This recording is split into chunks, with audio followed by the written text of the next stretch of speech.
Vous écoutez la radio de la référence www.radiolisolo.com. Radio-Télévision Lisolo, la radio de la référence numéro 1 de la diaspora congolaise.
To eloko na lobela awa nazo fongola boye to landa mpe chemin trajectoire route oyo bakoko na biso précisément ya tribu oyo toza kolobelaka ngombe oyo basalelaki raison na tomboli tribu ya ngombe parce que tomoni bena ngombe besi ngombe boso ngombe bana ngombe ngombe c'est comme si eboti ba tribu ebele to ba clan ebele na kati ya sous division. Donc diagramme de Venn ya munene toza kolanda awa d'abord le plus grand cercle c'est le ngombe. To la nepe trajectoire na on a pesa bino lobi na côté ya ouest kaka ya Congo to kendaki de Kasai to landi ba mai ya Sankuru to landi mai ya Lomami Lubefu le fleuve du Congo ti ubangi et puis to comme on a été ba forêt elekaki mingi moi ba percer ba forêt zate lobi to lobela kiango ba chasser ba koye biso très bien bande ko na biso Équateur ba ko loba ngo pe très bien mingi to lobaka bande ko Équateur ba vanda kana ba forêt ali mais bavanda kana ba forêt te bavanda na ba savane. Savane signifie place forêt sukeli matiti ya mikemke landa kana batunde place na ba wiko tonga banyama pe place na ni bavanda ka mingi au via densité ya forêt équatoriale na centre ya Congo nyonso za trop riche na bassin du Congo batu ba préférer ko landa ba savane ya bassin du Congo na minute yo banda ko longola un peu na ni géographie ya Congo Gabon bani tout ceci soit bassin du Congo na bassin du Congo to moniete na prairie na matiti ona balandaki ezwaki bangonta moke avec bangombe ya ko continuer ko contourner ngana ko suka na besingombe parce que c'est clair que kia kyangani naza musingombe naza besingombe di ba Congo lelo nazo lekana na linsu ko telema na besingombe te soko yeko kota na kote ya Angola okoya komona ete bani ko na kote ya Bandundu bazamba so minene zali epe komi ko sila esu ko joindre bazamba oza na kote ba kibentele ba ba yebi kote ya ba Congo na Angola e ba savane na e bandi nango suko landa na kolanda ne na kote ya Bandundu na bakwilu wana e bandi ko kende ti entre Angola na balulu bamabele na bango na bakayemba bamatita mike eza kolandana okomona ete okoya kozonga ti na kota Kasai na se ya Kasai kuna entre Kasai na Angola o continue okoya komona ete bani ko mata na kota ya Katanga bazamba mike soko za koya na kota centre Congo bazamba minene ba forêt lususu okoya komona o continue ti na kota ya province orientale c'est la même configuration. Qu'est-ce que je veux dire? Biso batu to vandi par exemple ba ville minene nazo ikaya exemple ya Washington to be en beltway. Belt signifie ceinture signifie mokaba oyo lataka na loketo na yo. Ville Washington to zana beltway na biso oyo salaka ete batu oyo vivaka na kati ya Washington mpoete bake na ba ville na ba cité na bandako na balalaka trafic kozala mobulu na kati ya cité babimisaka bango na ba belt na ba ceinture ya libanda kuna nde bakaba banda bona 5 10 nzela ya gauche droite bazoke marqué comme rapena trafic ke moyebo bima eza penza te mais dis-moi c'est mieux que ba camino ezalaka na kati ya cité apparemment ring wana belt wana ceinture wana okozala nzela mulai mais au via rapidité ya vitesse ya mutuka ndenge kenlaka en record ya kilométrage transmission ne ko sala ba kilométrage mingi mais na ta ya arrivage na ndako mutu alongaki na Washington na kati ya centre soka longaki na 12h 13h 14h na komi na ndako te yo peut-être olongi na 12h30 déjà so komaki na ndako na yo elingi ko ba ke travailler na debiloko olingi ko sauver gaz na transmission comment na 2 heures du temps na distance olingo comme poko na ndako olingo sauver du temps na yo comme rapidement na ndako ki biso nyonso na banza préférence liboso ko zala na comme rapide na ndako donc zwa Beltsville.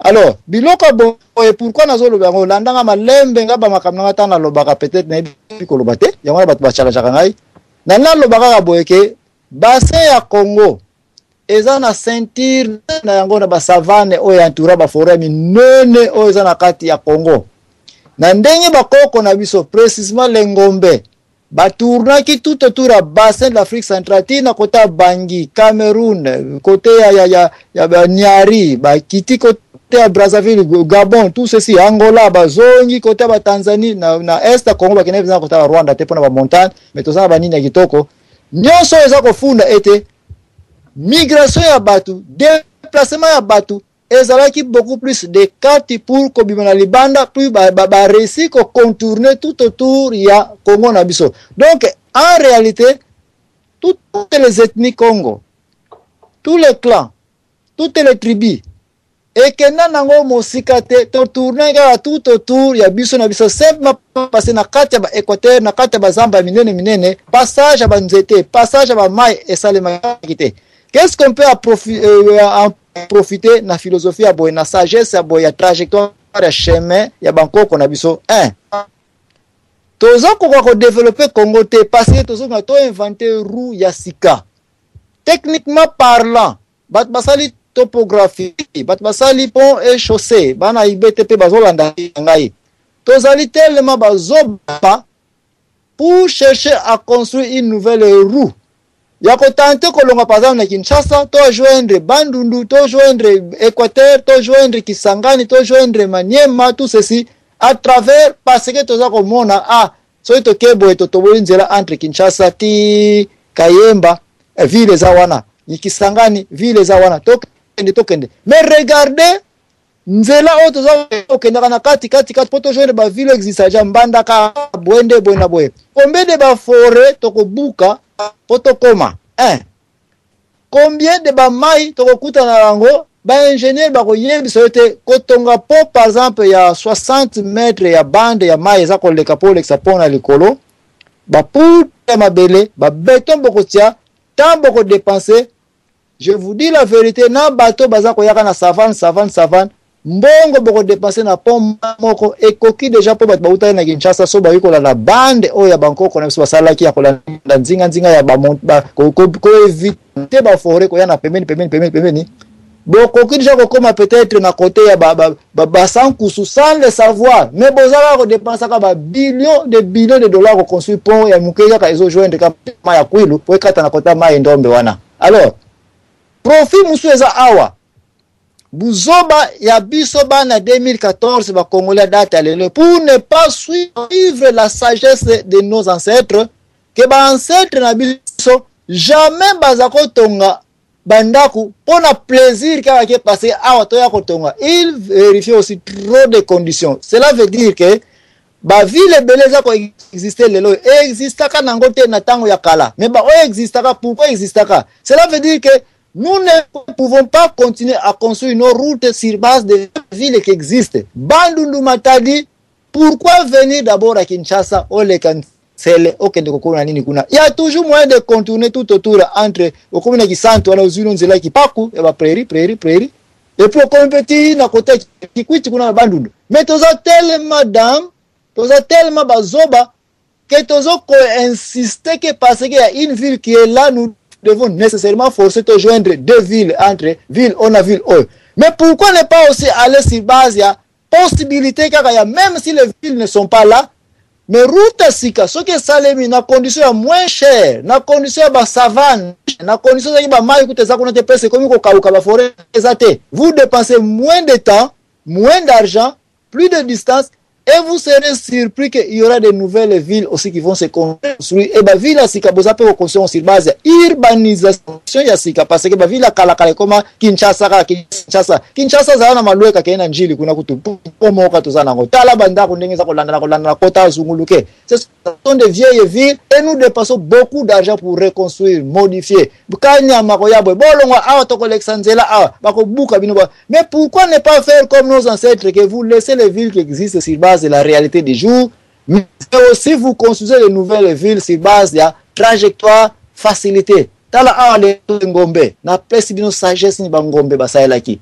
Le ngombe ba yeba ki de ta ko exploiter bangombe, nouveau chemin, nouvelle trajectoire ya kolanda si base de quoi? Si base à réalité à facilité à vie, facilité à ba nyama, facilité à activité na biso agro-industrielle, agro-pastorale. C'est ce qu'ils ont fait. Na place bakenda bat ba moni peke to yiko vanda mwa mketo umela e comme ville. Na place to yiko kende to vanda mwa mke ville za la kawana batongo bazakina ba miliki te ba komina ba miliki. Donc moi je dis que le clan Ngombe na niveau scientifique, na niveau technique, ce qui na sai topologie, na sai géographie, na sai géologie, na sai pont et chaussée, ingénieur nyonso. Je trouve que nos ancêtres sont beaucoup plus génial que Buzoba sur Buzoberi yata ya lelo. Des places on a l'into kabolampoke pour dire que le Ngombe bango ka tourna belt ceinture ya nini ya nani ya bassin du Congo ba tourna ki tout autour à savane kangaka biloko soza na carte géographique na ko recommander yo ota la carte géographique physique du Congo ou du bassin du Congo. Au comment de quoi je parle? Ce que nous avons théoriquement, on a perdu. Donc, tout débattre un peu sur la trajectoire. Il y a beaucoup qu'on a vu sur l'ending, bakangela qui Congo, surtout autour de la ceinture, ou boti le tribu et belé, clan belé, na libanda, ya forêt. Na bisoba na lelo ba zoba, tous a construit ba pont. Oto le kaka kwango to kanga kikwiti ye na ilebo na basankusu debele na boy mais il y a des forêts, il y a de quoi et puis on est tenté de dépasser des millions et des millions de dollars. To bandi et pas ya mama mise de Bruxelles au lobby d'une trajectoire de bateau to ben kombo ya Lengombe. À vous l'antenne. Papa Zambwana en tout cas na saisir occasion pour na ndeko zolobela ba éleveur na so ba Ngombe ba éleveur yo ba célèbre éleveur ba kende ki tiko pesa ba technique na bango na photo tout ça mais papa dans la question soki ezalaki bisonde puisque za bisoda soki ezalaki bisonde ba toyeba ki technique wana ko élever ngombe ya kosalela miliki tout ça ndenge ni production na biso ya ezongaki si ma point que comment ko pendre na miliki utaka photo alors que biso ba tozali ba to pesa technique wana pa ba mindele na fromage na miliki dans la culture wanate mondele o ayekola ke pai na biso a développer culture ya lait na produit laitier biso tikala si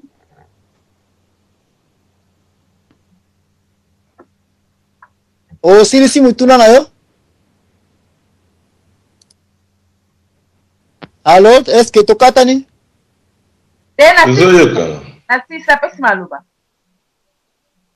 Zamalo papa. Ok, merci. Rapidement, réponse à Mkena Kopesa. Moi, j'ai assisté à la bande en 75, à 74. J'étais présent à la gare à Moueke, na Congo Place, il y a un chef de gare, qui est gare Kangana avec Kolofuma.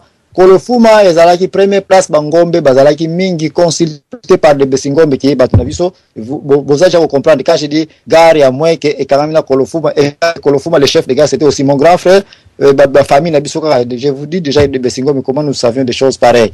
Na misu na ngai Mobutu tanga salaki zaïrisation en moins de 3 mois ayeko remplacer biso nani MPDG na Kolofuma wana en moins de 3 mois Bangombe nyonso bakomaki neti bantaba bakaukaki bakufaki bango nyonso jusqu'aujourd'hui Kolofuma atikaka na bambila kami na côté Bangombe baperda même babele bazaka nango. Donc dire que nous avions perdu culture à koyeba ko élever ba vache maman misé, ce n'est pas vrai. Mais biso moko de négligence et là d'une manière ou d'une autre, et puis on n'a pas respecté bateau bazaki na badon ya kozaba élévateur et to komi ko perdre ba valeur à biloko. Mais na tango ya kala ça la recherche na yo Kolofuma avant 75 premier centre munene na baluvaka kota na kota Bangombe ya minene tozaki na Bangombe penza to perdaka yango te, mais buzoba ya zaïnisation tamba papa Tshisekedi quand il était encore là na Mobutu, ce sont eux qui ont détruit toutes les fermes, toutes les plantations nationales, le domaine présidentiel, c'était la destruction de nos vaches au Congo. Nous avions des gros taureaux nulle part au monde. Oui, c'est vrai. Quelque part, au niveau national, en tout cas, il y a qui développé, mais tout le monde a même la photo ici, l'industrie n'a bien avancé. La production locale, chaque village, chaque famille, même. Nandako na mutu na wana ndako na ya sala ne fromage na ndenge na ye moi fabrication ya muke local ezalaka asala wa fromage na ye moi ba miliki na ya kaka pourquoi pas na chose à rater puisque ceux qui va avec olobi que bon ba pataki ministre agriculture afin que mala muté domaine interne te ko besa makamuno surtout mais quand même et ngako za na point na ya o sala moi quelque chose non. Oui, mais ça dépend de doni nos anangona environnement aux anango. But nous tu vas pesa melaka don ya kozaba fermier. Eza musala ya mama tata mama mise mutakosa yote. Kozala fermier faut être un homme patient. Si tu n'es pas patient, tu ne peux pas être un fermier. Mais batakivu na batabukavu makamozolo babazo sekaka yo parce que oyebika peut-être ba Congo na Kinshasa. Kende pe na est à Congo tu trouveras que ba makamolobi ke ba mindele basa ba fromage basa bonne. Bazate devant bataille est à Congo. Est à Congo ce sont des bouviers. Ce sont des ngombe. Oh, attends, c'est pas ça le problème na yebi. Oui, mais to bénéficier na ngote. Est-ce que yo banako me la miliki na fromage banako uta na oui na Kinshasa, c'est parce que tozana ndeko le fois kwa attaquer yem to le la kinoiserie parce que tu vis sous la kinoiserie zera tanga ko maloba de to ko yoka yebi. Ngai te na ko réponse te ba tu ba sala ba répondre. Mbuta ndompe na peso maloba puis l'enfant noir et puis to continuer série de tozana kati. Ndeko ndompe. Matondo. Vraiment zali une bonne question. Mais nous sommes dans le fait que Tomi Yebi Malamouté. Vous savez comment on a? C'est-à-dire, nous vivons la réalité du jour au jour. Tu allais disconnecter avec l'histoire. Et le fait que tu as disconnecté totalement avec l'histoire, tu allais na difficulté, yakoye ba finalement, ce qui tu allais banane. Vous allez comment on a été, ce que tangi ba lettre. Il y a des voyageurs, des explorateurs à Kala. Quand ils étaient arrivés dans le Congo, ils étaient impressionnés par une chose. Dans la description, même dans Poto à l'époque, on est comme l'exagération. Diego Cao, par exemple, avait beaucoup de difficultés avec le roi Jean Ier à Portugal parce que, avant comme on a discours, les exagérations. Non na kuti bazana ba ferme mo kwantuka okundi mate bazana ba ngombe bazana boina boy. Vous devez savoir que par mon pays à développement États-Unis, c'est parce que on a pris les experts africains en termes d'agriculture et en termes d'élevage. Parce que le climat, il y a Brésil, c'est presque sur l'équateur, c'est le même climat que aux États-Unis. Mundela kokutana na potote ake na États-Unis na Floride na Caroline kuna na C na Brésil à la mesure où l'agriculture a réussi, c'est une impossibilité. Il faut avoir les gens qui sont habitués à kolonaka, baebi mabele, baebi kotala tango nini balonaka par rapport à kotala ba position bétoile, il faut to tiambuma mukolonini et kobota ndengeni. Et nous sommes des contribuables qui n'ont dépouiller les experts. Et ça dit fuite, il y a un cerveau. Quand on enlève le cerveau quelque part, les conséquences n'ont pas été. Ngai papa na yeba ki likambo songolo na sali passation à connaissance te et pas ya mwana na ngai yepe a sali passation te et pas ya bana na ye o yebite que 2 3 4 générations bana na bakondi makutu te que papa na sabi ko sala fromage na pe ce exemple na ba réussi ba ebele ko mona bazolo ba qu'ils ont trouvé un grand empire où les gens sont habillés en soie et en velours, mais au commun on a que avec la traite de noirs 2 3 4 siècles on a retrouvé l'homme noir nu qui se cache avec les caches-sexes. Comment expliquer cela? Ce qu'on a dit, histoire de l'industrie textile, au commun, l'industrie textile, nous populaire n'a pas doté. C'est plus le Brésil et les Indes. On a pris ces experts, c'est comme ça que Nambong a construit la ville de Manchester. Ce qu'on a dit, histoire de Bango. Mais on a amené les experts avec leur technologie. Et c'est qu'à Balongoli, technologie, il y a fuite. So kingando mpena kwa jiko pesa connaissance te pa bana nangai bazuinga na boumba minga quelque part na bandiko koma mikanda kuna bandiko tangisa kuna est-ce que mwana nangai akoyeba kutu etenya onga na yebaki c'est ainsi c'est-à-dire on a les phénomènes historiques to tu peux kotia ngo et contribuer trop nako bungi sa connaissance avec les peu qui sont restés la zaïroiserie et le phénomène il y a les Mindelendombe qui ont pris le pouvoir ils ont empiré. Je me suis dit, ainsi de suite. On avait tout. Mais on avait bien beaucoup la sauce de l'autre. On avait ceux qui ont beaucoup la sauce. On a bantaba. On voyait bakentaba, basala kanene pour se calmer, après ça kaye mungu, basala kabo. Non. Bon, yo ko chiko boko. Est-ce que moi na ko chiko boko la yango? Non. Voilà, donc c'est pratiquement cela. C'est comme ça qu'on a perdu les connaissances. Et les connaissances, ils ont mis dans leurs livres, ils deviennent des experts. Et les mêmes histoires qui vous appartiennent aux Aki Abino, et experts. Donc c'est comme cela. Tu sais, papa, donc, moi, exemple, quand nous sommes fandi awa, moi, on a plus de 20 ans. C'est aujourd'hui. Kaka lelo ne alambi biloko mwambanguba asimbi po ya mwambanguba mama na mama geloko na ninga ngo minyo sala ngo ndenge nini je vais changer un peu pour alamba na ndenge na ye ngabi bon ça va zwa boye tia alambi soso na ya mwambanguba ona ko kalinga ngo te na olamba na ndenge na alambi ne atolepe lelo tu vois lelo ka aleki vingtaine déjà tu vois papa et ça Matondo c'est ce que yo ngana mama moto ngapela tunayo. Est-ce que vous avez matière à Mwambanguba, vous allez docteur en cuisine de préparation de Mwambanguba? Ah bon? Ah oui. Parce qu'ils ont un cadre au col na c'est comme cela. Mais au comment on a même les lots qui n'a pas école de danse. Au kuta mundele, avali ko tangi sabatu, il est professeur expert na la danse moutouache. Yema otu ko nyonga loke tout. Mais comment lui devient professeur alors que Pino et Webi ko nyonga loke tout, vous êtes des élèves. Comprenez l'aberration, c'est comme cela. Matondo. Ah bon? Bizarre. Merci, tu ne connais pas l'enfant noir, Ndokendombe. Alors, à quoi moura c'est Salmour? Alors, moura c'est Salmour? Ouais, nganaza koseka, bolim sindeko, nayoki en tout cas, heureusement, nayoki makambo, le wawa quitter ceux qui va attaquer, c'est pas grave. Les Congolais préfèrent ça. Moi, je préfère quelqu'un qui reconnaît qu'il a fait une erreur, qui s'est documenté, que quelqu'un qui vient parler de blabla. Bon, on a Rolanda Makambo parce que nous devons avancer. Mais là, on a un conséquent. Parce que il y a une déclaration qui est de Komora Lobia Akeo, les Katangé, Bazana Batanda, ça va sécessionniste était. Ah, mais Ndeko, la même histoire. 5 jours, une semaine après l'indépendance, qu'est-ce qu'on a vu? La sécession des Katanga, non? Peu importe ce qu'on peut dire. Hein? Pour la nuit Katanga, c'est une association. Parce que Bamoni Bazana Mingi par rapport à Baninga, égoïsme de l'homme noir. Bamoni Bazana ba minéré. Ils se sont basés sur les minéraux. Tolongo la Makambouana, Toeba Kondima Berer Nabiso. Moi je vois souvent Moussingon Bazo au Koum Saba Singombe au détriment à peuple Moussoussou. Mais c'est ça qui amène la guerre. et les divisions. Nous devons parler d'un commun accord. Et on va qui monte à résoudre les problèmes. Quand on vient avec l'idée de l'unisson.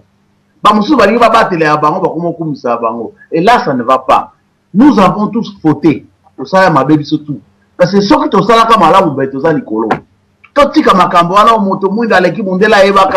c'est trop tard, mais c'est nos pays. Mais malheureusement, voilà. Mais bref, arrêtez cela. Fini.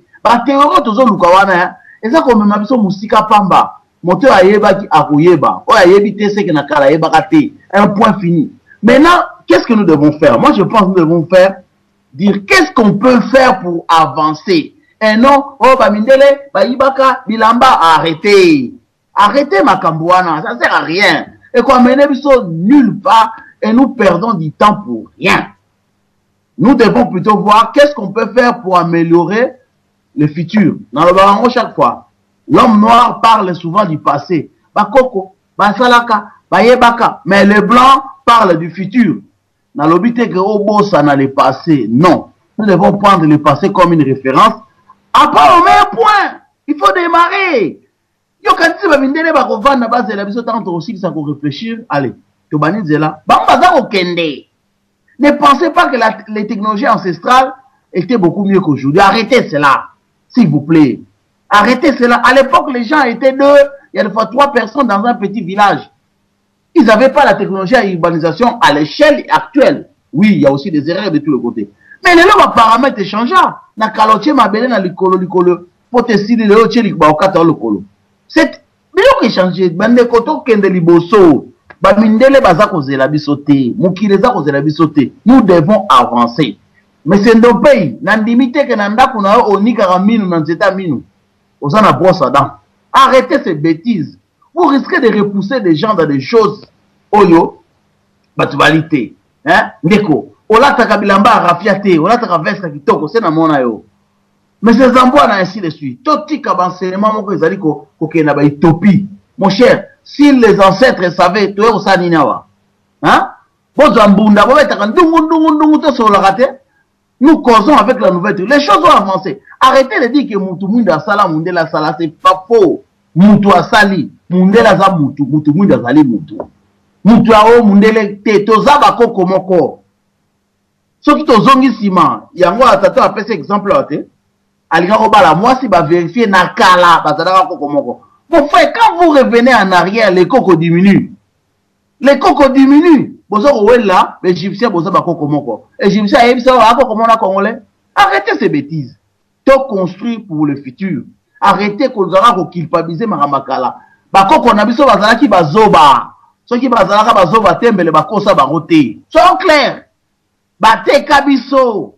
Nabo moto nabiso. Ceux qui ont été moi dans nos années, vous avez kata, les Balobanaki Congo. Potondiment, ils avaient des connaissances, oui. Mais le fait que Bazaki kosamable, Koko Mundele a kosi Koko Nabiso. Si vous avez besoin de la Koko, la Kosa Bango, dit Bolingi la Suma Kosa. Faites une expérience pour finir. Motomunda Ebiga Koteka, Ateka Galupang, Ateka Diamant, Ateka Aebiko transformer T. Politique, tout ça, on est à Kayet. Au Buki Manga, au Tchèna, Messa, au Teki. Nani Mundela, a encore la confiture, a encore la jus. Va na Kinshasa, na Bamboka, na Biso Batumundo. Vous verrez, tout le monde a Buki, à Teki. À Timoli, à Teki. Mais Mundela du système, bon, Nazana, qu'est-ce que je fais? Na Sombi, oh, va Tekelinga, na transformé, na Retekeli, Mouto, à Tekelinga. Les cacahuètes achetées au Congo, parce que qu'à Mars, na Congo, ça beaucoup plus cher. Alors, pourquoi? C'est simple. Parce que Mundela Sombi Munguba na Congo, a eu la poto, a transformé en haut, a zongi en haut na Congo, c'est plus cher. Mandeko, pour la nini bozaba, vous perdre de temps pour rien. Vous devez évoluer. Na kondimabino ceux qui bozongi ba Congo, ba Angola, ba Brazzaville, ba Vandi. Le monde a éclaté. Aujourd'hui, Bozawana, vous êtes content d'avoir des passeports allemands, passeports américains. Hein? Bozoko Sabaninga, oh, Bakoko Wapi, arrêtez ces cocos. Dis, vous avez déjà visité les cocos. Hein? Vous voulez dire aux gens, Oh, tozongola bokoko, quel bokoko? Alors, s'il vous plaît, nalingi, total à liboso. Si ma total est en OP mingi, ça fait 50 ans, banat bazoba indépendance, car total à sima. Nous devons regarder devant. Oh, la linga zonga bokoko azonga, ngai na rozonga te. Aujourd'hui, nazane sengo. Les technologies avancent. Aujourd'hui, on peut parler comme ça sans se voir. Vous vous rendez compte? Il y a 20 ans en arrière, pour appeler quelqu'un au Congo, ou en Angola, ou au Congo-Brazzaville, comment c'était difficile. Mais mon cher, hein? Rien que la lettre, les parents, comment la lettre était comme une faut dans moto. Message. Autant voilà, ti bandal, ou comme un moutazate, au zongimbang. J'ai arrêté, il faut reconnaître quand même les bienfaits des mondes modernes. Les mondes modernes, hein, chaque évolution, il y a des points positifs et des points négatifs. Nous devons avancer. Et M. Zamba, dans la ressource du Saboye, s'il vous plaît, si quelqu'un M. Singombe, on en a marre. Vous ensemble, mais vous parlez encore de Singombe, banani. Mais parlez dans l'ensemble. Tantôt, yomo kei, tozabi soyen surtout. Tantôt, bisobe, Singombe, moulouba paroloba, bisoba louba. Après, vous finissez bango, tribaliste. Hein? Oh, Lingala, non, arrêtez cela. Nous devons prendre la langue qui émerge. Aujourd'hui, Lingala domine. D'accord, voilà. Je suis le créateur de Lingalaphonie. Malgré Bayibaga, c'est pas grave. Mais pour dire que nous devons avancer. Arrêtez de reculer chaque fois. Et bon, merci. Aquamour Asisalmour. Oui, tu as un oui, Loba. Tribalisme, tribalisme. Ce sont des Belges au Katanga. Il y a un colon qui avait écrit un bouquet dit que le Congo peut accéder à l'indépendance, mais en ce qui concerne le Katanga, c'est la vie ou la mort. Les Rwandais, les instigateurs sont des Belges. Ils sont comme Kambouana.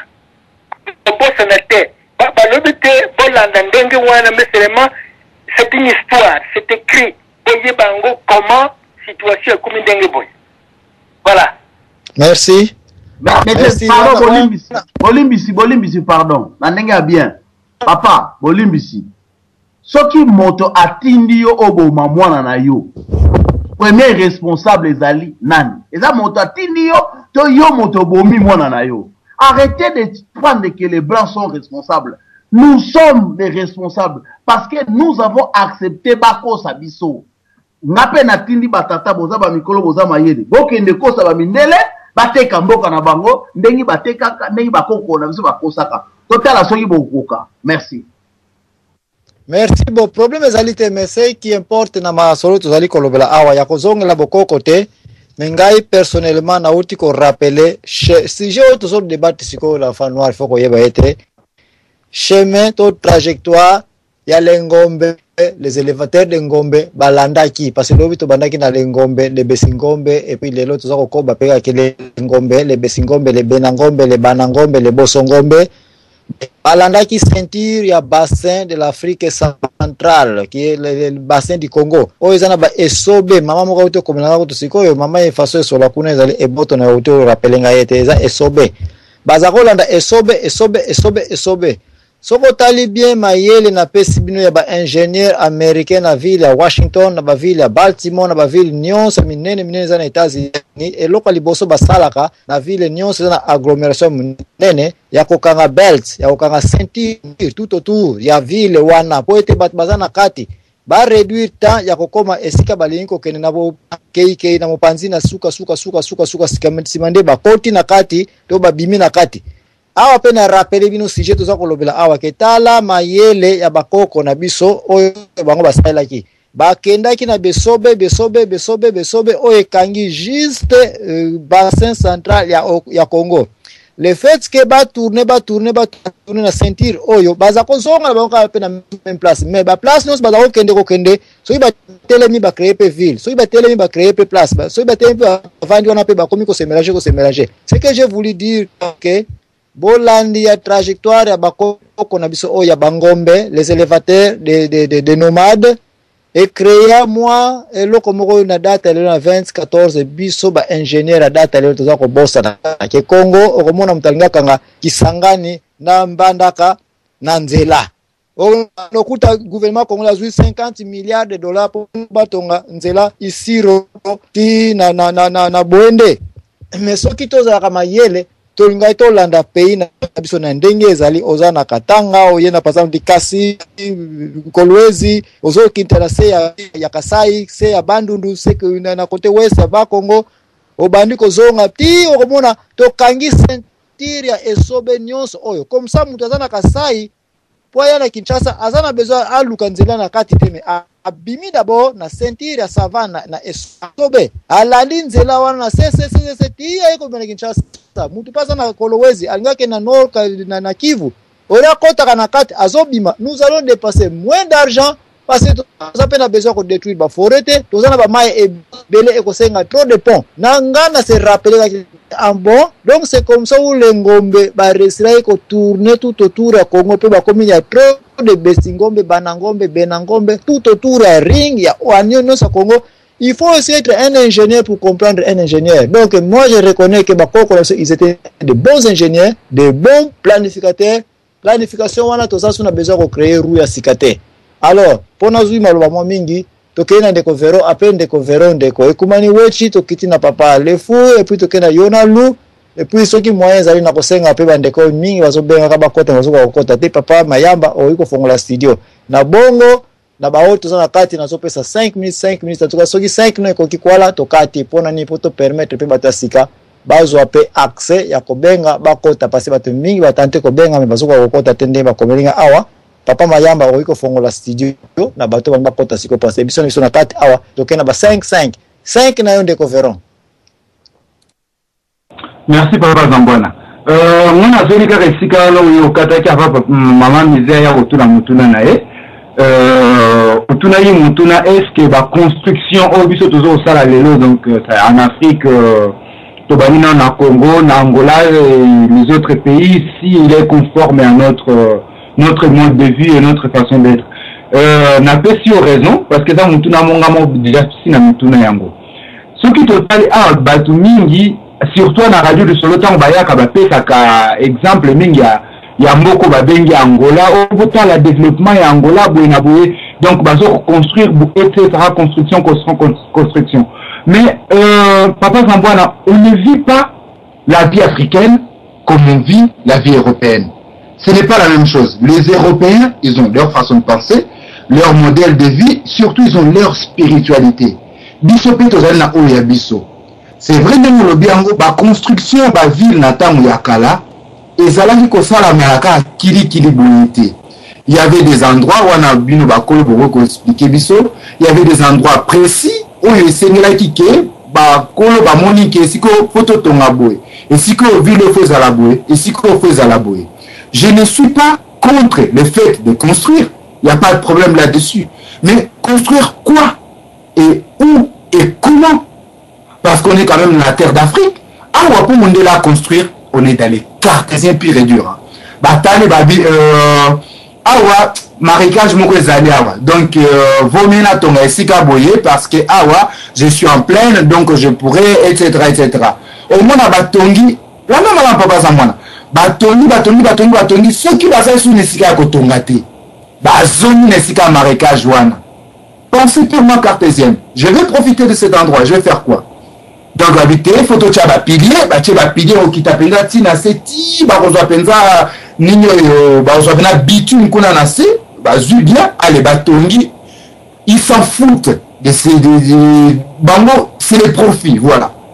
Mais je me souviens tant na commis en France na tangaki poète moko angolais azolela poète wana azolela na langage poétique na ye alobiki na mboka na biso et balemo ceux qui moi ezalaki na Luanda babenga balagoa balobi alobi na portugais nesa lago étant vivi à Seya et le mot lobake na mai o ezalaki awa depuis kalato ezalaki na molimo na biso moko serre na biso nazo manaya kindogite c'est de la poésie mes frères habite zona sina na biso moko bandai ko fanda awa est-ce que ça normal tout le mola o le bakoko na biso batika ki pona to tia bitume nesika wana. Voilà les questions. On ne peut pas construire n'importe comment. Aujourd'hui, on voit l'Angola. le Congo aussi va venir, on construit tout et n'importe comment. Donc on finit par amener les modèles même de l'autrui chez nous. Mais si ces modèles-là réussissaient depuis 50 ans, c'est pas le manque de volonté.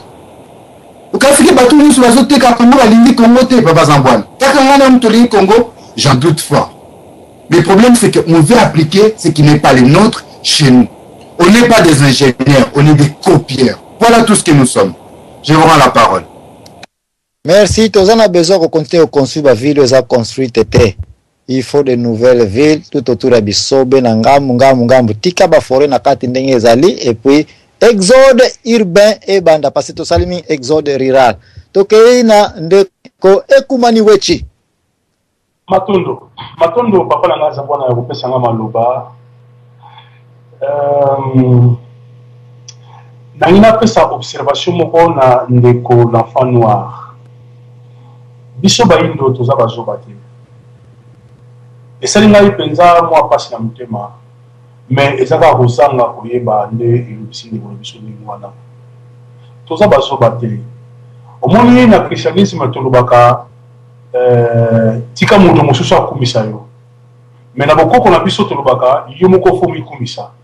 Ndeko mfano atika na biso likambo moko. Ngai ekumani weti ngamu na sala puce ya carte d'identité électronique à Belgique. Yokanga malamu.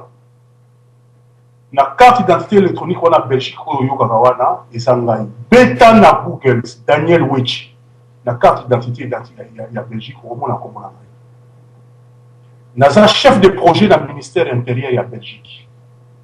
Naza le noir le plus haut gradé dans le ministère intérieur ya Belgique. Je suis un savant congolais. Toza bazoba te. Mais na sosoli kati na ngai ke lo lenge ba format biso. Et ça bino tout à l'heure que naza mwana forgeron. Naza na lignée à lumière wana. Ndenge ba forja biso ezali difficile. Ce qui te transposer mayele na biso na paradigme oyo eza ko régner siko na mokili. Ndeko ndeko moko verra lobby l'intérêt. To kozala kaka baumbu ya mindele malgré mayele na biso. Alors il est important de redéfinir superstructure et Afrique. Bokoko ezali bozo bate. Le présent yangonde ezali forgé na passé. Pour comprendre le présent, faut y ba passé na yo. Nous ne sommes pas des passéistes. Mais nous sommes interrogés à quoi ba to komi boyendeni to kende liboso oko kende liboso e besiko utite. Il faut sur cela isika yo uti ne oko expliquer présent na yo. Siko oko tala ba données technologiques nyonso ezali tout autour na yo na présent oko yeba siko oko définir approche nini oyo yo kozala na yango pour capitaliser ba invention technologique ezali tout autour na yo en tenant compte ya ba erreur ya passé na yo na vision cosmogonique oyo zali na yango. C'est ça le bokoko. C'est une richesse. Mais nous avons dit que tous les mayele, tous les mayele ne connaissent pas. Tous les mayele, ah bah tout ça va pas chobo ya bosakanate. Le 28 février, ah bah vous avez compte sa carte d'identité, il y a ma Belgique na 10 ans, beaucoup yo quand on a la télévision, la radio, carte d'identité belge et matin à 10 ans, bah makisi cryptologie, sécurité. Maintenant la salle yango c'est comment wechi. Nazali kolala les sociétés pas matin nazali ko kanisa neni na ko sala ngo toute la pro-sécurité c'est moi. J'ai traité avec les Allemands, les Français, les Belges. Ne dites pas n'importe quoi. Ça m'énerve ça quand le noir n'a pas confiance à lui-même. Il faut pas raconter n'importe quoi. Nous sommes les plus intelligents. Mais seulement approche, il y a paradigme et qu'on développe un mot qu'on a sauté. Je m'arrête là. Maintenant. Merci. Ngaku tunakope sur liste ya ba progrès ya ba Congolais oyo makamba sala kate. soki te tokolala awa tokei na papa le fou chroniqueur. Ah oui, merci beaucoup. Je crois que peut-être le papa pendant 5 minutes je crois que enfant noir il n'a pas totalement tort. Peut-être la façon sa façon de parler, de dire n'a pas peut-être plus n'amato inabiso, peut-être que topo. Vous savez, il n'y a pas de mauvaises réponses ou quoi. Sinon, réponse déplacée peut-être.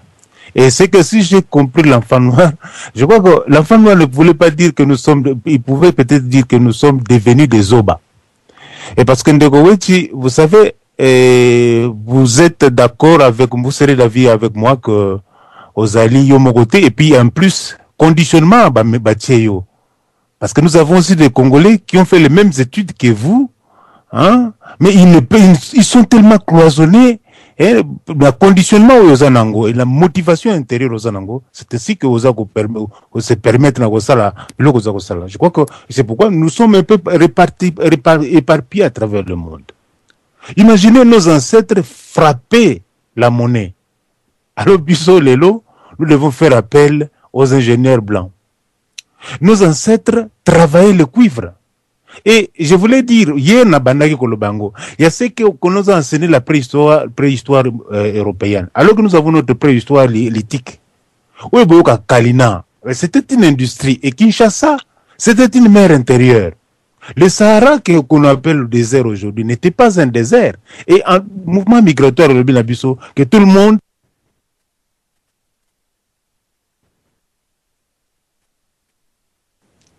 Éviter na base ton père de papa le fou chroniquer soka yende to kopese maloba na ye to ke na ndeko lona lu au couvrir espace o na 6 minutes na yo matondo mingi ndeko samwana donc to landi émission na kolobelo ko muke na oti ko yoka malobe kumani wecha lobi na to pe ko tala directement na IBZ awawa. Donc, si certainement qu'on parle de lui, qui va comme n'importe quoi. Moi, je pense que quelque part, Bissomogo toza complexé, Bissomogo toza na bololé na kat. Yomogo ya wana liboso ya kofinga bandeko na yo koloba ke to yebe loko te tango ndeko lobi ndeko atika lukuta. Bon, to éviter ceux qui to lingi to sala ni ceux qui ya distraction ceux qui ya ni.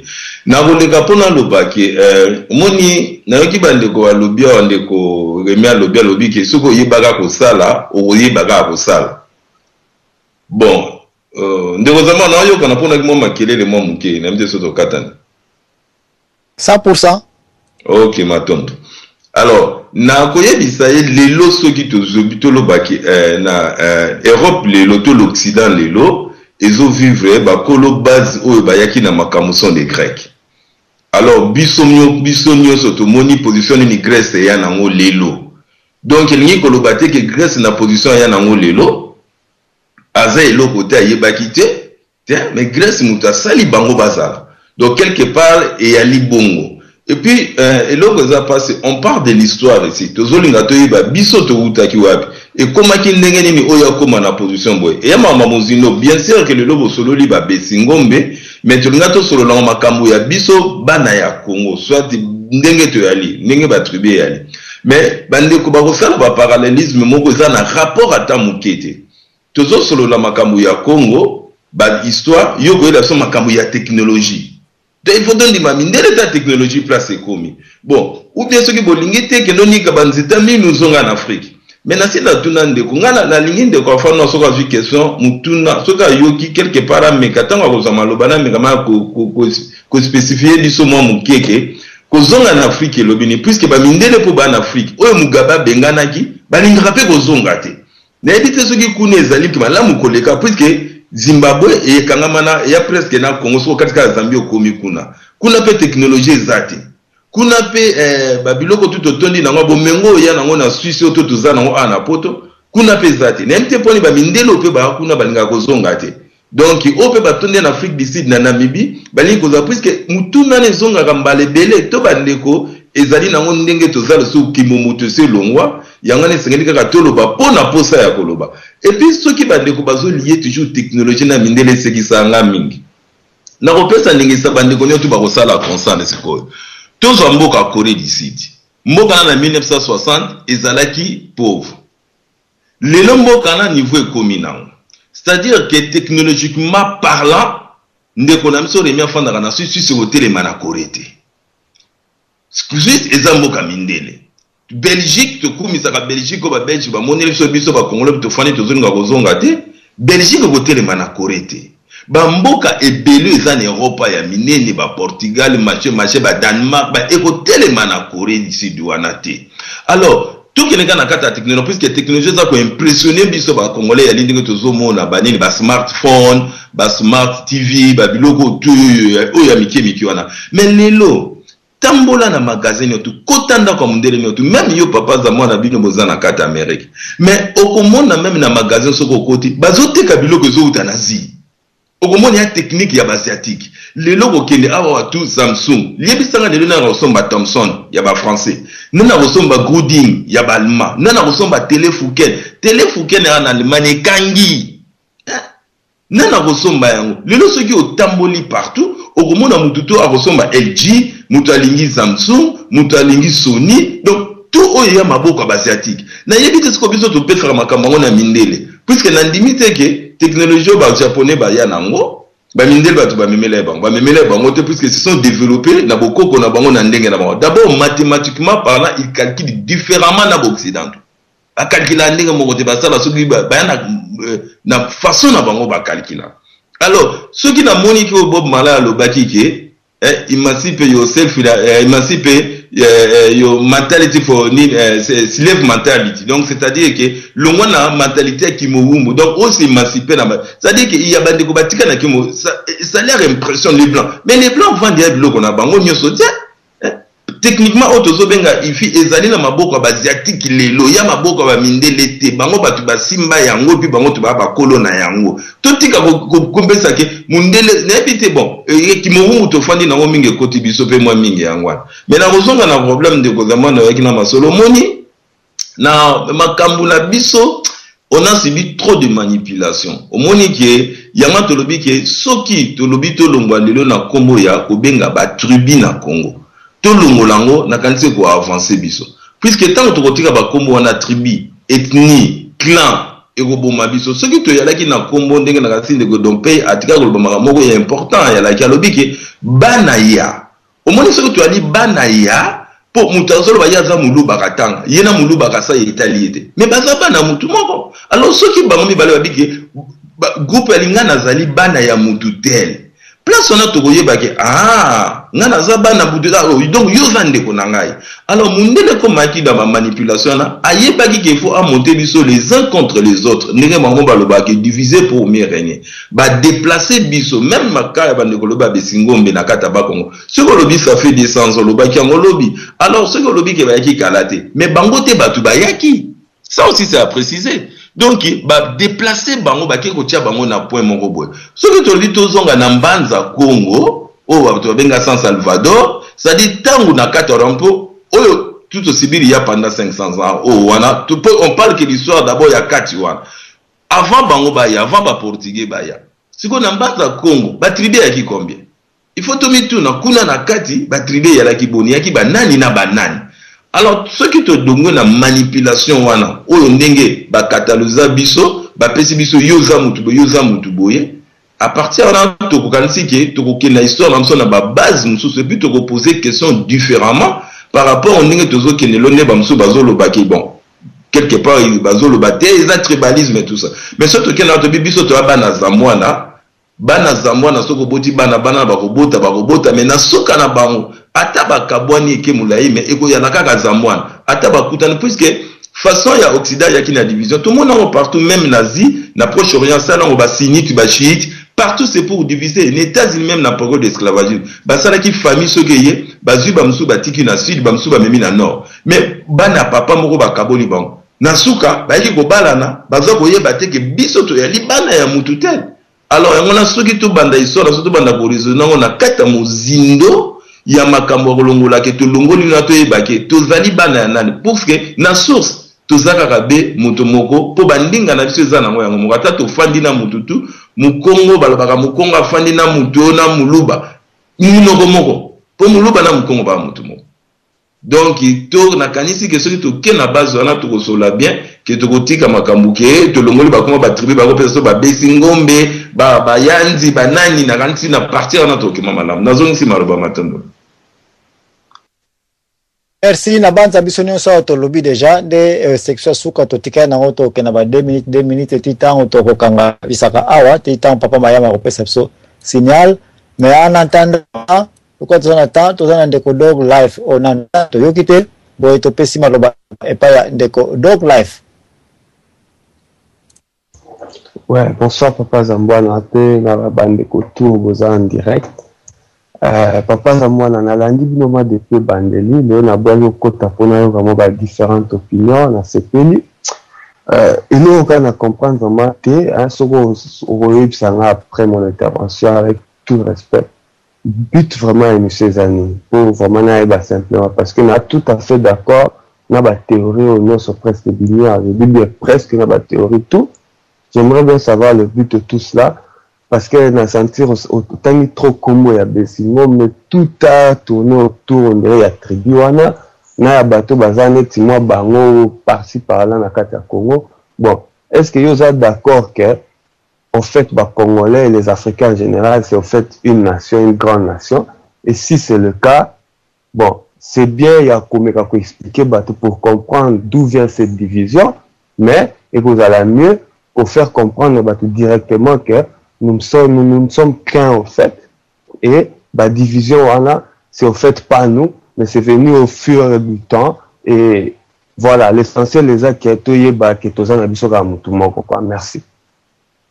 merci. Merci na ba raisonnement kitoko ye nango na discipline kitoko ya boyoki d'abord bakulu tusimande oye ko poser oya yo hypothèse. Mais tozana ndeko le fumu takata na ki azongele biso ngai mbuta na oyo na koikotika yebo eteke maloba ne kata na kabo mbuta le fu to pesi maloba. Ah oui, na kata na ki shita biloko tozosa là na bi, mais je dis que justement à partir à place na suka kiwana en fondant une nouvelle société sur un nouvel type d'homme. Je crois que c'est là que nous allons bâtir vraiment cet esprit patriotique. Parce que nous ne pouvons pas changer la roue, inventer la roue et créer des conditionnements où nos propres savants, nos propres enfants qui ont étudié, qui ont essayé de se mettre en valeur. Parce que, en fait, ce que nous ne faisons que mettre en valeur, c'est que nous avons déjà enfoui en nous. Donc, les professeurs, quand nous allons à l'université, ils remettent simplement ce que nous avions en nous, en exergue, pour que nous soyons en mesure de répondre aux besoins de notre société. Voilà un peu, c'est en faisant cela, la justice distributive, en ayant des institutions ou des gens animés sans institutions qui devaient réguler les habitus de chacun de nous en rapport avec l'intérêt commun par rapport à notre communauté, c'est alors que nous allons rejoindre la vision de Lumumba qui disait, dit clair, que l'avenir du Congo est beau. Et comme nous chantons dans notre hymne national, nous devons faire du Congo plus beau qu'avant. Mais tel que les choses se passent avec des mafieux, c'est impossible. Et Weti, mon frère Weti, s'il rentrait au Congo, il sera incapable de faire quoi que ce soit. Voilà un peu ce que j'allais dire. Merci. Merci pour nanga na koyiko tika ndeko dog life te na bandeko oyo ya lobby pe ba posa yi question ko ba te tozana besoin ba preuve scientifique ba makamnos posa ko ba théorie.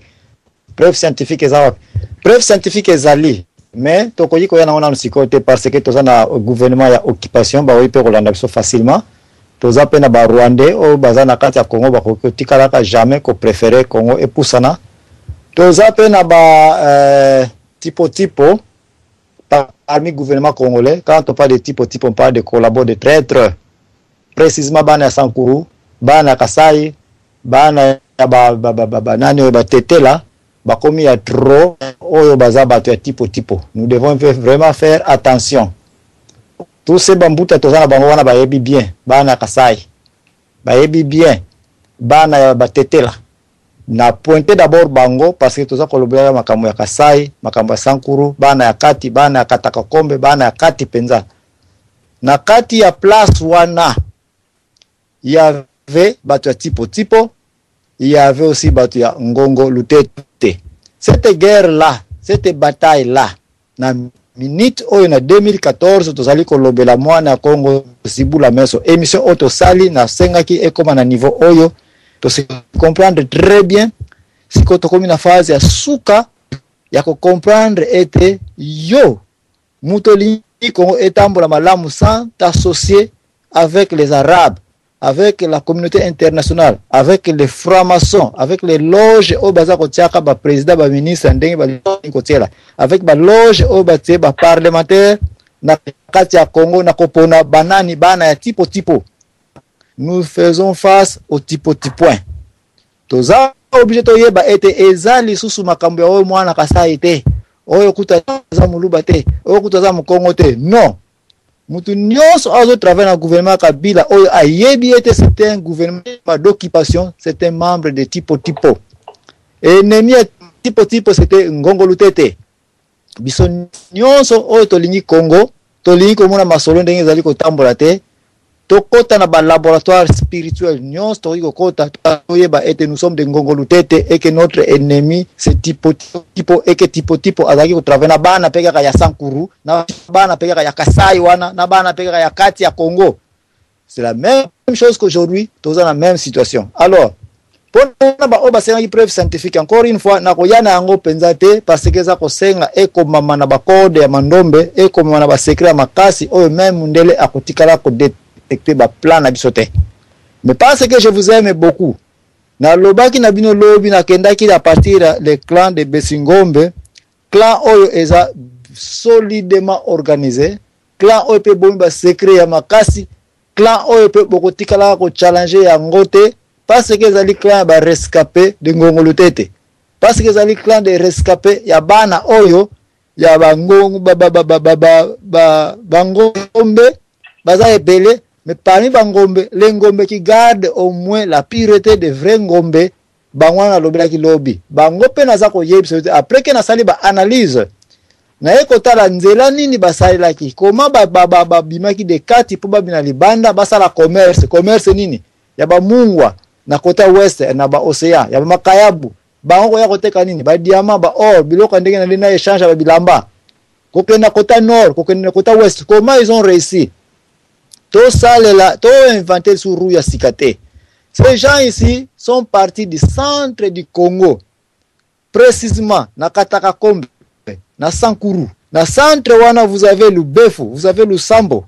Na centre wana vous avez des fleuves où ils ont barré bango qui est Lomami, Sankuru, Chouapa, Lomela, Luilaka, Salonga. Nyonse zayi au sala blocage, mais avec leur sagesse, ils ont compris que au lieu que na matadi Bima d'abord qui était peut-être na côté à plateau de Lunda, obani ko landa savane wana facilement avec bangombe, avec ba cheval, avec ba éléphant, na malembe nyonso ça ne te prendra même pas du temps pour longwana Sankuru na région ya kati wana Kasai, pour ya na mwanda oya ko sala échange avec les makayabu, les mungwa, ba biloko yuta kana ba Côte d'Ivoire ba côté wana tu baza sala côtière ya Océan Atlantique. Do basale la ki ndenge buzoberi ya biso lero te ya o parce que naza na Lusambo tika na zo rivière de Sankuru et puis tana ko na kiti ou bien tika na zela mutuka oyo ko yana nzela ya Benedictu et ko yana na Ilebo et puis na yena Bandundu et puis voilà ça nous prend des carburants de temps et de temps bazala ki na mayele banani bande ko na biso bangombe o ba ko déplacer bateau avec les bœufs to lobeli ya miliki. Na yo qui bolobika ba fromage. L'enfant noir, moi je dois te répondre que ne vous dérangez pas na ba matali ba fromage mundela zwe. Zwa pengombe comme transport du public ba salelaka. Otietembe tala peuple mudimbo na côté ya sud ya plateau de Lunda. Ti lelo basalaka bangombe na bango. Zwa banani o bambororo na côté ya nord Ouele na côté ya Cameroun. Ti lelo ba koti na Congo facilement biso ba Congo to kwa kota bazama parce qu'ils utilisent toujours le quoi le bœuf bazo salaka yango. Donc avec le bœuf le ngombe avec cette philosophie cette sagesse cette intelligence on de que komoni wecha uti ko lobela awa qu'ils avaient ba exploiter ki ba balabala oyo za komona te ke banda awa ti awa basali banzela non le bœuf peut aller dans des brousses mais yo sanga makina likolo na sonda makina na likolo ngombe boza ko pasola Pourquoi aujourd'hui, moi, Naya, Lusambo, quand il y a une difficulté, il faut faire l'avion, il faut faire la masua, il faut faire la moutu, kawana sila ou kawana soki diru wana eko mawana. Bon, comment possible que les ngombe, bana kataka kombe, bazali koma na Lubumbashi facilement? C'est parce qu'ils sont au centre, bako bimana, bako landa nini. Forêt, jamais. Mais bako bima, baya na na esobe. C'est comme ça qu'ils ont tourné. Bana Bukavu, c'est la même chose. Aucun nord où c'est la même chose. Ini côté to zana on a difficulté na Congo selon plan na zana anazoko talaka de Gemena Mbandaka ti Kinshasa toza objet to defa na kota Brazzaville ou bien to exploiter très bien navigation fluviale. Mais so to inga na ba route banini, nous devons collaborer avec les Brazzaville na ba prairie na bango na plateau na ba bateke poto paso la kuna wana to koyati na côté ya nord nde to zongi na kati kuna to koti lisusu. Mais ceux qui to kolexata na biso na Congo to joindre Kinshasa avec Kasai avec Équateur avec Nord et Nil na Banzela, nous avons pas mal de rivières, de fleuves, ya milai pomoko eko coûter biso ba millions et des milliards de dollars sans compter ba asphalte. Voilà buzoberi ya Congo to zanga ko fongola kati po ekena ba région mususu. Voilà buzoberi na yoki mikolo les difficultés du Congo parce que Kabila avec les 5 chantiers, on cherche un peu à ouvrir d'abord le centre du Congo. Quand ouvrir centre du Congo na buzoberi, quand ouvrir centre du Congo na Nzela Mondele, yangwana bozo ke na ba banque mondiale que nous defa parce que vous ne voulez même pas suivre la trajectoire de vos ancêtres de Ngombe pour savoir comment ils se déplacer facilement dans vos la trade commerce. Mais le bozo na chance que tu es copé sabino moi introduction ya qu'est-ce que nous allons faire dans gouvernement Izakoya. Tokozasuna besoin ba vilo ya Kalate, mais on ne va pas les détruire, mais nous aurons à construire une autre ceinture tout autour de la savane na biso na bisobe na biso et koza la bande ring mo ko kanga Congo nyonso est nord sud ouest. C'est là que tu vas bimaka na nzela mokuse to sali contour et puis facilement tu ko atteindre. Maela ngoto ko na bisote, nous allons repartir de ce que nos ancêtres ont fait, ont réalisé. 2 minutes na chaque mutunde to ko kanga bisaka awa to bandeli na mama mise de Bruxelles. Ah papa, il fallait continuer le combat, pas donner pas le ballon. Là makamoko kopeka so, c'est pas au lobby du Kamboto débattre non, ils ont makamoko beaucoup kopeka biso. Bon expliquer biso ndenge ezalaki, bon to yo karabino. La personne en tout cas bonsoir na bino nyot. Voilà, si mandé tout mon ami. Merci, 2 minutes c'est pas l'enfant noir. Merci Eboto. Na koseka parce que nazo mona bato baza koloba lokola bachaku. Na fingite bolimbisi. Ndeko na ngai. Moto nyonso tu aza koloba ngai penda nazo loba personnellement. Na du chance na comme ingénieur parce que na yaki poto. Pour na Congo na ngoko na maele mingi te. Na ba passe ya Congo kotanga na kokate na poto place ya facile yango na komi. Mondela à mettre en place ba disposition au bato azoba lokola biso to comme mayele.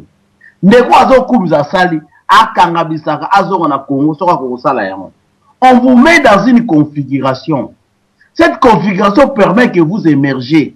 Alors beaucoup loba odi mayena. Na Congo ba sala remonter pour la nuit. Na Congo même qui sa mine ou ta rapoto.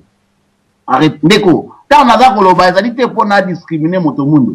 Soki ton limité tozana robunga moyen to telema ezate. Alors vous êtes dans une démarche qui est tobonga, toza bien. Yangola bozo ko bunda te to telema. Moi je pars dans une démarche que toza bazoba. Et cette conscience là m'anime, me pousse à dire que lobby na boy koza la zoba. Mais alors bino na démarche bozo okene toza mayele, mais tozo la lanzala. Alors yangolo mon tozo ko bonga te. Vous verrez l'homme noir n'évolue pas parce quoi il ne veut pas reconnaître que azo sala mabe. Mon tour à reconnaître ma belle a été moyen évolué zalité. Merci. Bravo. Zéna ça. Ça la carte na yo na Congo. Alors que na Congo carte d'identité exatée. Carte d'identité exalité. Maya pamba romela exatée. Vous allez me dire que vous allez faire. Rentrez le faire au Congo. Là je vais vous apprécier. Merci à vous. Merci. On a reçu qui ça. De quoi à l'objet Corée. Je pense que Kenan en Corée té. Soit dans le Corée technologie Corée qui a Suisse ou Allemagne. A Kenda na Corée du Nord, Corée du Sud. Pour la musique est facile, ngana Kenda kuna. Alors, méfiez-vous na ba centre-ville, qui est na ba cité. Au monde na ba tune ba ola lanzala ba pour ça tilo. Ati ba sabata mabaya ebot. Merci ndeko yo na luo lobili ni concernant ba tipo o bazo travailler na Kabila kuna. Ndeko za bwana uzolanda ordre nini? Non parce que yo mto non ngala lingina bima vraiment. Ok, na pesi oya yo 3 minutes mais quand même ko conclure mais lobela makaba tipo na bangongolo tete po bitumbeza aya tipo na ngongolo tete. Non, je pense qu'il faut recadrer Makambo. Vous savez, penser que on devient savant ou intelligent en faisant la science de l'autre, c'est une grosse erreur. Ndeko enfant noir nous raconte des histoires. Au Congo, il y a des grands inventeurs. Tous allez que ça là, apologie na biso mon côté. Nous reconnaissons nos erreurs, tout ça là autocritique. Mais dans l'autocritique, il faut reconnaître ses côtés forts et ses faiblesses. Côté fort, nous reconnaissons que nous sommes capables de développer une science adaptée à notre réalité. Côté faible, toujours comprendre que on nous a mis dans un prisme qui ne nous permet pas de nous développer. C'est vrai, dans les contextes lesquels il a travaillé, au Congo, tu demandes de répéter la même chose, il aura des difficultés. Mais ce qu'on demandait à créer quelque chose, je pense qu'il sera en mesure de créer. Au Congo, en Afrique, il y a beaucoup de créateurs. Mais moi, je sais qu'en tant qu'enfant, j'ai déjà donné cet exemple dans la radio. En tant qu'enfant, j'avais un ami dans la 4e secondaire.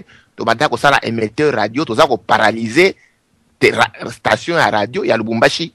Transistor à Djulakiango. Oui, mais écoutez, même à Mundele Oyazali Awa, tous les pièces, ce n'est pas lui qui l'a inventé. Mundele a ça transistor, Moutoumou a Sarango. Alors, je ne sais pas vous parler de quoi, de quelle science vous parlez. Vous avez battu les principes de base, non, inventé le transistor. Ampoule, il y a comme ça, transistor. Ampoule, il y a carbone, il y a transistor, tout ce qui a donné la technologie moderne. C'est ça, Mundele? Mundele a comme voilà. C'est ça le problème de ça. Donc, aussi longtemps qu'on n'a pas confiance en nous, eh bien, vous allez rester bazoba. Restez bazoba. On comprend seulement que on nous a dupés. Nous sommes à mesure de refaire la pente. Il suffit qu'à Kato Zonga, na cadre ya prisme na biso. Et ça le quoi là. Aujourd'hui, quand on parle du problème du Congo, tout économiste le grand problème du Congo, c'est l'économie du transport. Mais l'économie du transport, tout ça, avec l'œil de l'occidental. Ça peut marcher tout comme ça peut pas marcher. Mais sur le total, on peut contourner en voir quelles sont les routes probables. Comment est-ce que nous pouvons utiliser cette connaissance adaptée à la réalité actuelle? Donc, le véritable problème est de nous connaître. Nous connaître du point de vue spirituel, nous connaître du point de vue spirituel, et du point de vue technique. Ce n'est pas, début, le culte dans parce que surtout dans le Congo, tout le Congo est constitué d'une seule famille, le Ngo. Nous sommes tous des enfants du léopard. Parmi les Ngo, vous avez les Congo, vous avez les Mongo et vous avez les Bungo. Quand on parle du Mongo, c'est pratiquement tout le cœur du centre. Le Congo, c'est les Bungo qui sont retirés pour commencer une nouvelle organisation avec Nimia Lukeni. Et quand vous parlez à l'est, il y a le Bungo. Donc, il faut trouver Babilo Koana. Mais si on ne connaît pas cela, nous ne connaissons pas. Et nous allons prétendre que vous allez copier. Mais écoutez, vous les intellectuels, vous m'amusez. Bon copier, qu'est-ce que vous avez investi chez nous? Rien. Incapable même à la Tatonga. Alors que nos ancêtres, le fou qu'on tient faisaient tout. Ils transformaient le cuivre à partir de même, la croisette. Il basait qu'on printait monnaie na bango. Je ne sais pas si nous, le Congolais, aujourd'hui, avec nos formations intellectuelles ici, parfois tellement bâclées, hein, diplôme parce qu'on va vous satisfaire seulement, vous ne connaissez absolument rien, pour preuve ébélé, ils ne font rien, mais ceux qui se reconnaissent, ils peuvent développer, ils ont cette confiance en tout ça, je pense que ça va prouesse. Et je suis très sûr que nous na connaissance zainango, soga kei a tiango na contexte mususu. Il ne va pas faire les est-ce que na Congo tout ça na besoin de carte électronique comme ici en Europe. Ici ils sont tous des voleurs, voilà pourquoi il faut beaucoup de mesures d'encadrement pour ne pas voler. Donc ils n'ont pas encore compris le principe simple, tu ne voleras point. Mais si les gens comprennent ça, est-ce qu'on a besoin de tout cela? Merci. Merci, boyetokei immédiatement et pas ya ndeko kumani wechi. Conclusion na yo. Matondo papa na ngai ya kopesa ngai maloba pour 2 minutes. Naza d'accord na point wana etat ya ndeko na biso enfant noir. Ya solo tokotaki kati na bozoba, tokotaki na approche moko oyo ezali ko servir égoïsme international oyo une certaine famille na kati na molongo mobimba bakosaki biso yango sikoyo justement yango na tolingi tolongwa na kati na bozoba wana po ntango tokolongwa na kati na bozoba wana tokozwa approche moko ya kitoko oyo ekeleve biso bayindo tala esika nini baagriculteur bascientifique bato motindo na motindo tokoya koservir vraiment tokopesa sens la vie parce que la technologie biloko wana nyonso eza ba outil même ndenge outil koloba transistor wana eza ka ba différence de potentiel moko eza ko créer ba différence de potentiel et puis eza ko diminuer ba fréquence mosusu pour na kosala eloko songolo donc eza approche moko globale mais biso en Afrique malheureusement mondele a utilisé approche wana pour l'égoïsme mais tel scanning va trouver bandopé batuka bazabwana bayiko te ya biso bayikumani ke ya solo bozali na eloko kasi bozali ko salila nini eloko nini toza ko sa to développer Congo pona nini po estonga nini po esala nini moto akotambola na nzela po esala ye nini eloko nini ekelever na conscience na biso ba congolais talesika nini la science sans conscience est comme ruine de l'âme matondo nazo simama. Merci. Boyetokei Nandeko Yonalu 2 minutes na yo avant que ne pas papa le fou chroniqueur. Matondo mingi papa za mwana na sepeli ndenge émission liki donc bon tout moni ke ndenge ndeko kumani weche na ndeko dompe balobi na kanisi balobi ke déjà ke makambo vraiment ya bwana ya tina munene puisque bon tout le monde a moni que oya mikmoni azazoba oya mona qui n'est pas mindele sengeli mindele bon à continuer puisque de toute façon pour moi na kuto moto moyindo aboti na mundele babenga ke moyindo il sera toujours rejeté bako akomemane pe loko moko te spécial et pas na bango puisque et pas na bango intérêt yango mute kontaka c'est tout to moni mutu neti dio donné na France aza mwana mama na Breton to moni guerre tout ba mené médiatique pour na mutani koloba juste kimo alingi koloba juste moyindo place ni na souffrir basali mabe na banani omoni ndenge ba menele guerre médiatique basali tout bakasai alors oyo moyindo amoni akene na positionnement na ya moni ba ko accepter na positionnement na ya kozala bien bon ça so bravo bakende mais bisonga na azoba te oyo mi considérer zoba tikali zoba po senga to te ya batu to utaki ya tobungi ya biso to yebi tobungi tobungaki mabe ya ki wapi. Alors, il y a ma camoufle historique et culturel. Il faut qu'il y ait la sociologie, il faut qu'il y ait et tout ça, tout mon côté. Dans la conception, moi, il y a des mosusu. Nenge ba solo to yoka kike ba tu be bateka ki biso to zoka ba tu pe na bukimo wumbuti ba ko na biso na côté kate système yaka koya mais ba yuda bango ba lobake ba yalaka ba wumbu ata mukolo moko te donc ba ki esclave te. Alors to bungaki to yebi poto ki na façon ba biso ba o ba ko kuta biso na façon wana ba manipuler bango ba ki na bit na bango to comme na robunga mais to lobi ya ba aspect positif ou yalaki on va traiter l'aspect positif on a to retirer en haut pour te reconstruire à venir. Maintenant, Domingue, nous avons essayé le mal. 2 minutes et pandeko dog life et puis papa Verona, papa le fou beaucoup à la pré-conclusion. Deko dog life 2 minutes na yo. Ouais, merci papa Zamwana. Bon, là on le baboué. N'a pas un discours ni raciste, ni séparatiste, ni tribal ou quoi que ce soit. Je me vois comme un être humain parmi les autres. Bon. Et puis, bah, histoire officielle, de toutes les façons, il y a longtemps qu'on a l'indimango le souté. Malheureusement, je trouve que l'humanité, hein, confondu toutes les races, tous en bazoba, il y a une évolution, ça passe, toujours marché, t'es namouké. Et dans ce sens, vraiment, sagesse. Au moins, on a repris cet exemple, mon vite fait. Et ça, il y a temps, hein. Au moins, quand on dit, oh, les bakoko, bateka et bakoko, bon, je sais pas. Les autres, toujours, mon amour, ah, qui n'a pas collabo, qui n'a pas traité.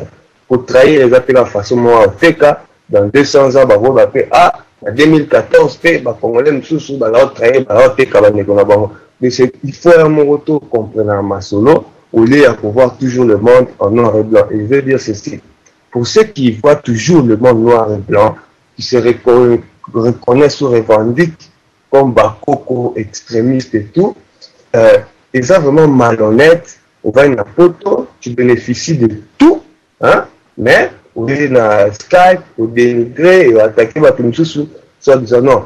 La meilleure façon de prêcher, c'est de donner d'abord l'exemple. Nous, à l'Obrador, on a vraiment encouragé tous les Congolais de la diaspora qui sont prêts à aller affronter la conjoncture, les difficultés, la réalité sur place. Hein? Natindi nous tout que ça politique pour vous rappeler ma politicien.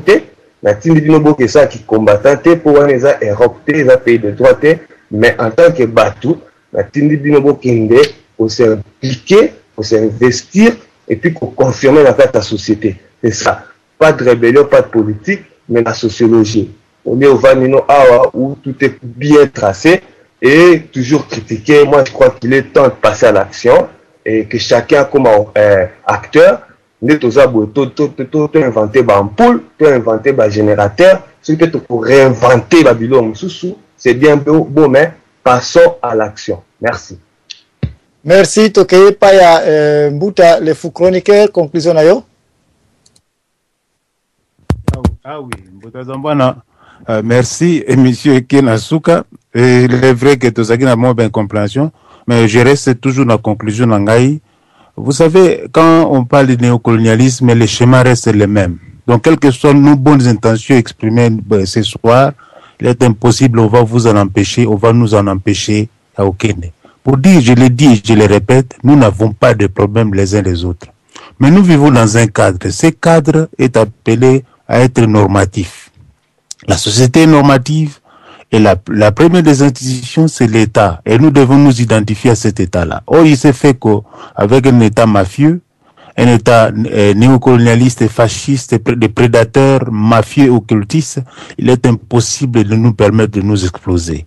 Nous avons des cas, nous avons beaucoup d'exemples, mais il est impossible parce que c'est au niveau, justement au niveau de cet idéal commun, la société normative, réduisant plus ou moins les injustices. Et c'est cela qui va nous permettre les uns les autres de nous identifier à cette communauté davantage, à exploser, à laisser exploser ce que nous avons chacun à l'intérieur pour le bien-être commun et le bien-être de tout le monde. Sinon, Papa Zambwana, au moins que tout le monde, quand on parle de l'arrière-pays, c'est quoi? C'est justement ce cheminement, bah, colonisateur, bah, tikiango, bah, kapita. Ça continue comme ça dans le cheminement, on a centre périphérie. Tout le monde veut nourrir Kinshasa. Alors, que deviendrait l'intérieur? Tout le monde veut aller à Kinshasa. Tout le monde de Kinshasa veut aller à Poto. Alors, on va jusqu'où? Et c'est justement conditionnement mental. On crée, on nous divise. Le Lobazor, Bamina Sema qui dirige. Hier, on disait que c'était les gens d'une telle région. Est-ce qu'on doit continuer comme ça? Ce sont les vrais questionnements que nous devons nous poser. Sinon, nous n'avons pas de problèmes les uns les autres. Mais ce sont ces mafieux prédateurs qui nous créent des problèmes, qui essaient de manipuler certains d'entre nous pour justement actiser la haine. La haine, parce que, retenez-le, dans ma langue, moi, Kikongo, dans tous les Kikongo, dans cette diversité, il n'y a pas les mots racistes. Vous comprenez? Et donc, le tribalisme n'existe pas non plus. Donc, ce sont des mots d'emprunt qu'on nous a inculqués, et nous les répétons comme des psittaciques. Et les psittaciques, ce sont des malades mentaux. Hein, donc, nous devons nous en affranchir pour dire que nous n'avons pas les problèmes les uns les autres, ni les Ngombe, mais nous sommes tous des Ngo, comme Papa Dompey aime le dire, pour dire, identifions-nous au Congo. Nous n'avons que le Congo ou rien. Merci. Merci. Conclusion que pas Ndeko Veron. Ndeko Veron yo pe foye psabsondeni bobom le secrétaire Papa Dangenda azalaki mwana Lusambo. Ha. To boya ngwa lelo pa na ngapu ko challenge ngai. Ndeko Veron conclusion na yo Ndeko Kimbangiso représenter flag à vert blanc. Oui, bon, wani zali tokoyamba la sima sokolingi, mais conclusion na d'abord en tant que Kimbangiste. Tant on avait qui m'a solé c'est lesquels, je me rappelle alors de la parole de papa Simon Kimbangu du 10 septembre 1921 qui dit qu'il faudra un long moment, voire même un long schéma, au peuple Congo pour qu'il retrouve sa liberté spirituelle, pour qu'il renaisse à nouveau spirituellement. Et c'est un schéma qu'on est tous en train de faire, hein, doucement mais sûrement. La preuve, on est tous là, on n'est peut-être pas tous d'accord, mais on sait que c'est dans la diversité qui naît des vérités universelles, entre guillemets, si je peux le dire comme ça. Mais une chose est sûre et certaine, essayez si vous voulez, on ne peut pas bâtir une maison sur des fondements non solides. Cela, on ne veut pas le faire. Je pense qu'on est tous d'accord ici, sauf ceux qui pensent que l'humanité est une seule race vraie, mais que la pensée elle est unique. Alors là, on est mal barré, parce que les Blancs ont vraiment une tendance, une volonté, une envie de nous bouffer tous.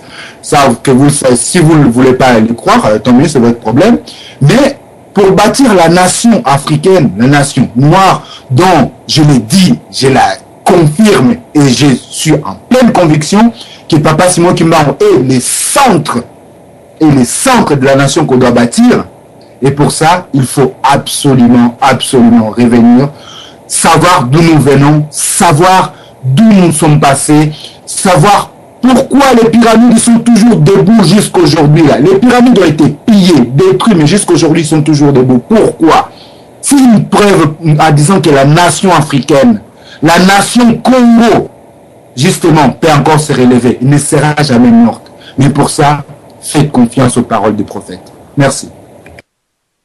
Merci bandeko depuis lobi to bandaki masolo oyo ya Besingombe ke bazalaki na trace na kote ya Bangombe to trace bango bazalaki bana centre ya Kasai, le Grand Kasai to yepe komona ete pays nyonso po ezala développer to po benga ba une grande puissance dans le monde il faut ezala bien développer na kote agro-industriel. Agro-industriel a remplacé la machine à vapeur, mais avant comme la machine à vapeur, c'était d'abord des chevaux et mais précisément Bangombe, na ba éléphant. Bangombe okuta na Inde, Bangombe na ba éléphant okuta na Indonésie. Oti lelo baza utilisé dans côté transport du public, qui est ba poids lourd, biso toza nango ya trop. Malheureusement, nous avons perdu cette culture là. Ba éléphant ba komi ba ennemi ya peuple akomi ko bamba éléphant Bangombe tozalaki na bango bakomi ko perdre bango mais toye kolanda ete soki tokosala prudence na bajour eza koya tolanda mpe canal oyo ezalaki entre centre ya Congo na tout autour ya Congo nyonso tokomona ete bazalaki ko utiliser transport ba exploitaki ba éléphant na ba bœuf ya wana bato wana lokwa bazalaki na science ko exploiter ba bœuf babenga ba les Ngombe. Donc les Congolais, tous les Congolais en général, nous sommes les Ngombe. Mais les Ngombe, transport et agriculture, biloko yo to perdre yango. Il faut to yeba ete nan to perdre te parce que Israël tant ba bimaki ya trop, ba Libéria ba bimaki ya trop, ba Ghana ba bimaki ya trop. Na tant ba zonge pa na bango nde to yoka Israël comme une nation dans les années 80 comme une puissance. Biso peso to yiko zonga ensemble na Congo, to réexploiter biloko to bungisaki totalement. Nous serons aussi une grande puissance au Congo. Donc, Makamuto Solai Lobby et Zayangai Nayayo, concernant nous sommes tous des Ngombe Metoye, Basibo, comment nous allons nous exploiter. Bika, Tanzambia Mpungu, Kakulusa Kumuna, Yekakulukeba.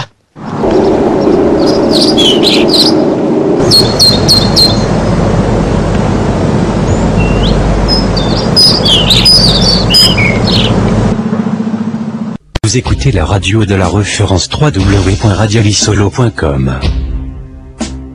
Radio-télévision Lisolo, la radio de la référence numéro 1 de la diaspora congolaise.